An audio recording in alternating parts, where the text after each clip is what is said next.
El 40% del jovent a Catalunya forma part d'alguna entitat o associació juvenil, segons la darrera enquesta de l'Observatori Català de la Joventut. Què fas en el teu temps lliure? Anar al gimnàs, passar temps amb les meves amigues i gaudir també de la ciutat. Faig esport, faig música. Faig bastant d'esport, però també quedo amb les amigues i després també intento aprofitar el Parc de Glòries, per exemple, que està molt bé per passejar. Creus que tenim oportunitat de divertir-nos sense haver de ser clients? Pots trobar quan fan exposicions, quan són gratuïtes o que tenen descomptes i són molt més accessibles.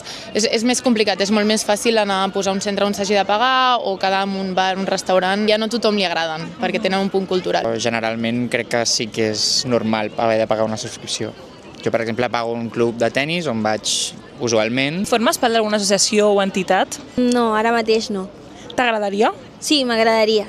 Quan estudiava, per exemple, sí que estava a l'associació d'estudiants i feminista, però ara mateix no. Però crec que és una cosa molt xula i molt interessant i fa moltes activitats. Podem dedicar el nostre temps lliure a fer activitats sense haver de consumir ni ser clients.